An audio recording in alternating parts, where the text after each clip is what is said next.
പറഞ്ഞാലും ഇന്ത്യൻസ് ആണെങ്കിൽ ആ വാല്യൂ അവർ കൊടുക്കുന്നുള്ളൂ. നമ്മുടെ ഇടയിൽ ഒരു ബംഗാളികൾക്കുള്ള പോലെ, അങ്ങനെ ബംഗാളികളോട് തോന്നാൻ പാടില്ല.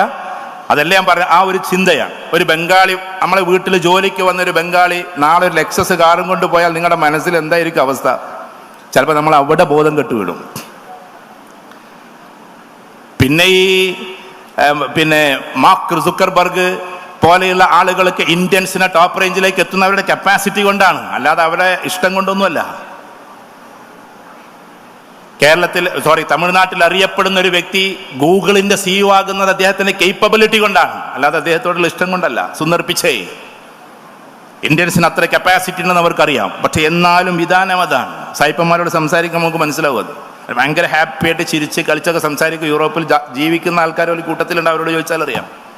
പക്ഷെ നമ്മളൊക്കെ ഒരു ബ്രൗണിഷ് പോലെയാണ് അവർക്ക്. ആ ആഠ്യത്വം ഇന്നും മാറിയിട്ടില്ല. അപ്പൊ ഇന്റർവ്യൂവിൽ ഒരു ഇന്ത്യൻ വേണ്ട എന്നവർ തീരുമാനിച്ചാൽ ഉറപ്പിച്ചോ, നിങ്ങളുടെ കയ്യിൽ സർട്ടിഫിക്കറ്റ്സ് ഉണ്ടാകും, നിങ്ങളുടെ കയ്യിൽ അപാര സ്കില്ലുകൾ ഉണ്ടാകും. പക്ഷേ ലിസണിങ് സ്കില്ലില്ല എന്ന് അദ്ദേഹത്തിന് ബോധ്യപ്പെട്ടാൽ ലാംഗ്വേജ് ടെസ്റ്റ് ചെയ്ത് ചോദിക്കും. കാരണം നിങ്ങൾ കയറാൻ പോകുന്നത് ടോപ്പ് റേഞ്ചിലേക്ക്. IIT-യിലെ കുട്ടികൾ നമ്മളോട് പറയാറുണ്ട്, എല്ലാ ഇന്റർവ്യൂവും പാസ്സായിട്ട് അവസാനം കമ്മ്യൂണിക്കേഷൻ എന്ന് പറയുന്ന ഒരു ഭാഗത്തേക്ക് തിരിയുമ്പോൾ അവർ ടെസ്റ്റ് ചെയ്യും. IIT-യിലെ കുട്ടികൾക്ക് അപാര ലാംഗ്വേജ് ഒക്കെ ഉണ്ടാവും, പക്ഷെ ടെസ്റ്റ് ചെയ്യും ലാംഗ്വേജിനെ. അറ്റമില്ലാത്ത ഫ്രേസുകൾ ഉപയോഗിക്കും. ഞാനൊരിക്കലും ശശി തരൂർ സാറിനോട് ചോദിച്ചു, നിങ്ങൾ എന്താണ് സംസാരിക്കുമ്പോൾ ഒരു ഏകദേശം ഒരു 30% ആളുകൾക്ക് തിരിയുന്നില്ല, കാരണം ഫ്രേസസ് ഉപയോഗിച്ചിട്ട് അപാര ഫ്രേസസ് ഇങ്ങനെ ഉപയോഗിച്ചുകൊണ്ട് ഇഡിയംസും ഫ്രേസസും. അപ്പം അദ്ദേഹം എന്നോട് പറഞ്ഞൊരു പ്രോഗ്രാമിൽ വെച്ച് പറഞ്ഞതാണ്, ചായ അടിച്ചുകൊണ്ടിരിക്കുമ്പോൾ അദ്ദേഹം പറഞ്ഞത്, നമ്മൾ പറയുന്നതിന് ആദ്യം അദ്ദേഹം ചിരിച്ചുകൊണ്ട് പറഞ്ഞു ദാറ്റ് ശശി തരൂർ എന്ന് പറഞ്ഞു, അതാണ് ശശി തരൂർ എന്ന് പറഞ്ഞ് ചിരിച്ചുകൊണ്ട് തമാശ പറഞ്ഞത്. എന്നിട്ട് പറഞ്ഞു, നമ്മൾ സംസാരിക്കുന്നത് 30% ആളുകൾക്ക് തിരിയരുത്, തിരിഞ്ഞാൽ പിന്നെ അവർ നമ്മളെ റെഫർ ചെയ്യില്ല. തിരിയാതെ സംസാരിക്കണം എന്ന് അദ്ദേഹത്തിൻ്റെ ഫിലോസഫി. മനസ്സിലായോ?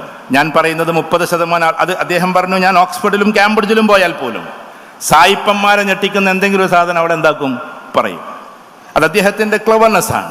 അത് അദ്ദേഹത്തെ നമ്മൾ രാഷ്ട്രീയം ഏതായാലും അദ്ദേഹത്തെ നമ്മളതിന് വലിയ രീതിയിൽ ബിഗ് സല്യൂട്ട് ചെയ്തേ പറ്റൂ.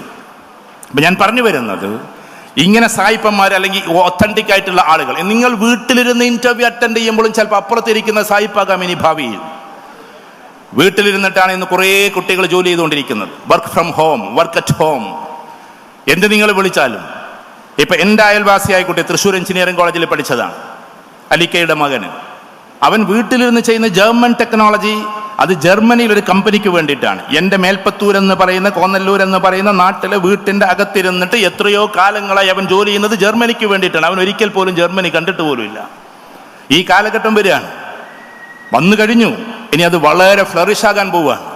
പക്ഷേ വീട്ടിലാണെന്ന് വിചാരിച്ചിട്ട് നമ്മുടെ സ്കില്ല് കുറക്കാൻ പറ്റൂല. കാരണം ഇന്റർനാഷണൽ കമ്പനികൾ നമ്മൾ ഹയർ ചെയ്ത് കഴിഞ്ഞു.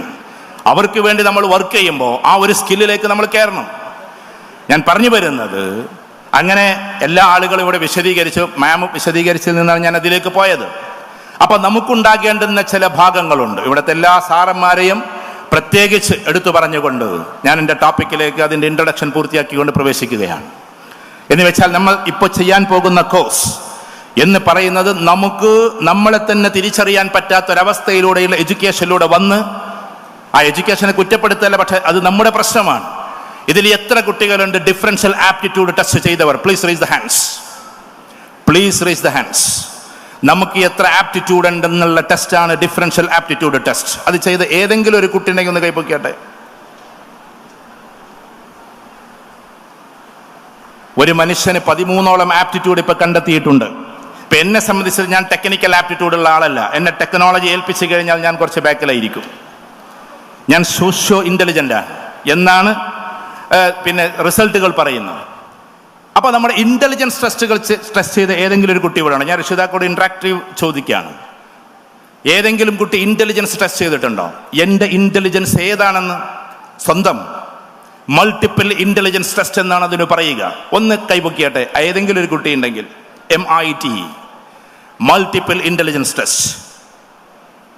ഉദാഹരണത്തിന്, ചില ആളുകൾ ബിസിനസ് ഇന്റലിജൻസ് ആയിരിക്കും, ചില ആളുകൾ സോഷ്യോ ഇന്റലിജന്റ് ആയിരിക്കും, ചില ആളുകൾ ടെക്നിക്കൽ ഇന്റലിജന്റ് ആയിരിക്കും, ചില ആളുകൾ ചിലപ്പോൾ സോഷ്യൽ റെസ്പോൺസിബിലിറ്റി സോഷ്യോ ഇന്റലിജന്റ് ആയിരിക്കും, ചില ആളുകളാകട്ടെ അങ്ങേയറ്റം സ്പേസ് റിലേഷൻ ഉള്ള ആളുകളായിരിക്കും, ചില ആളുകൾ മാത്തമാറ്റിക്കൽ ഇന്റലിജൻസ് ഉള്ള കുട്ടിയായിരിക്കും. ഇപ്പോൾ ഒരു ക്ലാസ് റൂം എടുത്തു കഴിഞ്ഞാൽ ഇന്നത്തെ കാലഘട്ടത്തിലും ഇത് 50 സ്റ്റുഡൻസ് ഉണ്ടെന്ന് വെക്കുക, 50. ആ 50 കുട്ടികളിൽ ഒരു ക്ലാസ് റൂമിൽ സൈക്കോളജിക്കൽ വേർഷൻ പ്രകാരം 4 or 5 കുട്ടികളാണ് മാത്തമെറ്റിക്കൽ ഇൻ്റലിജൻസ് ഉള്ള കുട്ടികൾ ഉണ്ടാവുക. പണ്ടത്തെ കാലത്തൊക്കെ പെട്ടെന്ന് ഇത് ബോധ്യപ്പെടുമായിരുന്നു. കാരണം ഒരു ക്ലാസ് റൂം എടുത്താൽ ആദ്യത്തെ കുറച്ച് കുട്ടികൾ മാത്രം ഉണ്ടാവും എല്ലാ പ്രോബ്ലം ചെയ്യുന്നവർ. അവർ മാത്തമെറ്റിക്കൽ ഇൻ്റലിജൻസ് ഉള്ള കുട്ടികളാണ്. മാത്തമെറ്റിക്കൽ ഇൻ്റലിജൻസ് ഉള്ള കുട്ടികളാണ് ആ ലൈനിലേക്ക് പോകേണ്ടത്. IIT-യിൽ ഏകദേശം 60ഓളം പേപ്പറുകൾ, മൊത്തത്തിൽ 50 പേപ്പറും എന്തുതന്നെയാണ്? മാത്സ് തന്നെയാണ്. മാത്സിൻ്റെ കളികളാണ്. അപ്പം മാത്തമെറ്റിക്കൽ ഇൻ്റലിജൻസ് നമുക്കുണ്ടോ? ഇപ്പോഴല്ല അതൊന്നും ചെയ്യേണ്ടത് കേട്ടോ. ഞാൻ പറയുന്നത് ഒരു ബേസ് സാധനത്തെയാണ്. അല്ലെങ്കിൽ പിന്നെ മാതാപിതാക്കൾക്ക് കാലിബ്രേഷൻ എന്നതറിയണം. കാലിബ്രേഷൻ എന്താ? കാലിബ്രേഷൻ ഒരു കുട്ടിക്ക് ഇല്ലാത്തൊരു സാധനത്തിന് ഉണ്ടാക്കി കൊടുക്കാനുള്ള ഒരു സിദ്ധി അധ്യാപകർക്കോ അല്ലെങ്കിൽ ഈ രക്ഷിതാവിനോ ഉണ്ടാകണം. അത് നിർബന്ധമാണ്. ആ ഒരു രീതിയിലേക്ക് നമ്മൾ ആകുമ്പോഴാണ് സത്യത്തിൽ കാലിബ്രേഷൻ. എന്താ കാലിബ്രേഷൻ? ഇപ്പൊ ചില ബിസിനസ് പീപ്പിൾ ഉണ്ട്, വലിയ ബിസിനസ്സുകാർ, അവരുടെ മക്കളൊക്കെയും ബിസിനസ്സുകാരായി മാറും. അത് കാലിബ്രേഷനാണ്. ഒരു ഡോക്ടറുടെ 3 മക്കൾ ചിലപ്പോൾ 3 ആളും എന്താകും? ഡോക്ടേഴ്സായി മാറും. അത് കാലിബ്രേഷനാണ്. കാരണം അങ്ങനത്തെ ഒരു അറ്റ്മോസ്ഫിയർ ആ വീട്ടിലുണ്ട്. അവന് ചെറുപ്പത്തിൽ കിട്ടിയ മോട്ടിവേഷൻ അങ്ങനെയാണ്.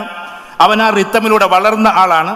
അങ്ങനെ അവൻ്റെ ഉള്ളിൽ അങ്ങനെ ഒരു അംബീഷൻ വന്നതാണ്. ഏതുപോലെ ഇപ്പം മെസ്സിയുടെയും റൊണാൾഡോയുടെയൊക്കെ എല്ലാ മക്കളും ഫുട്ബോളേഴ്സ് ആയതുപോലെ എല്ലാവരും പന്തളിക്കാരാണ്. കാരണം എന്തുകൊണ്ട്? അച്ഛന്മാരെ കാണുന്നത് അങ്ങനെയാണ്. അതുകൊണ്ട് ആ അറ്റ്മോസ്ഫിയർ തീർക്കാൻ നമുക്ക് പറ്റിയാൽ പിന്നെ ഈ ടെസ്റ്റിൻ്റെ ആവശ്യമൊന്നുമില്ല. കാലിബ്രേഷൻ ടെസ്റ്റ് ആവശ്യമാണ്, എന്നാലും കാലിബ്രേഷനിലൂടെ പോകുന്ന കുട്ടികളുണ്ട്. പക്ഷെ കാലിബ്രേഷനിലൂടെ കയറിയാലും ചിലപ്പോൾ ആവറേജുകാരായി അസ്തമിക്കാറുമുണ്ട്.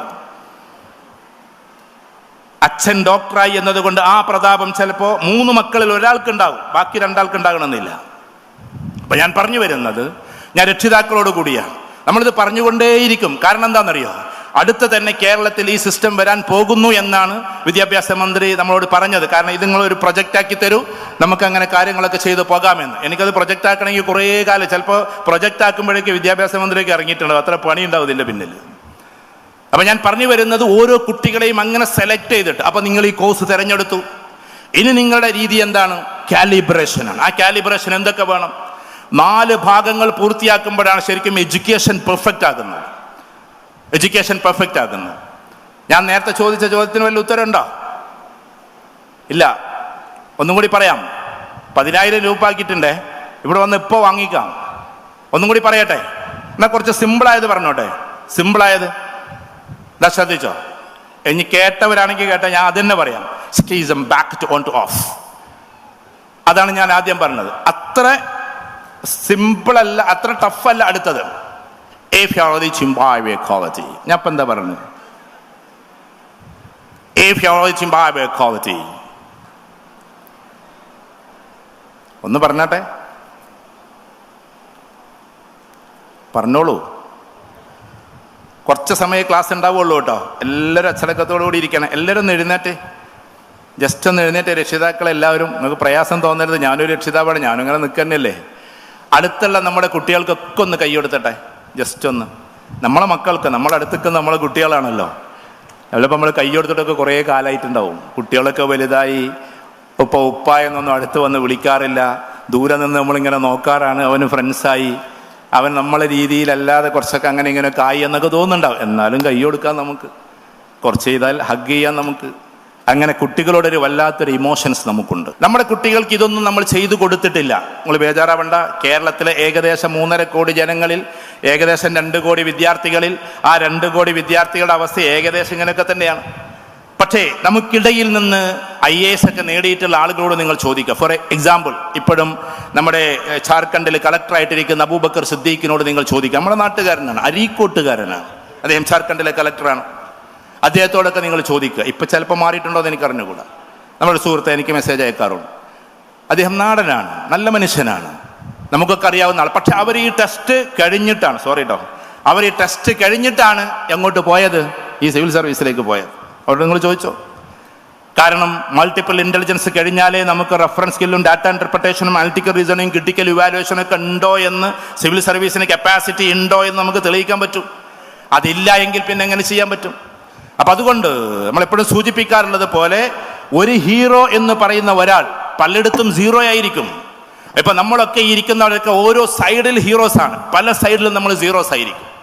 ആ ഹീറോ സൈഡും സീറോ സൈഡും നമ്മൾ എന്ത് ചെയ്യണം? തിരിച്ചറിയണം. അത് നിർബന്ധമാണ്.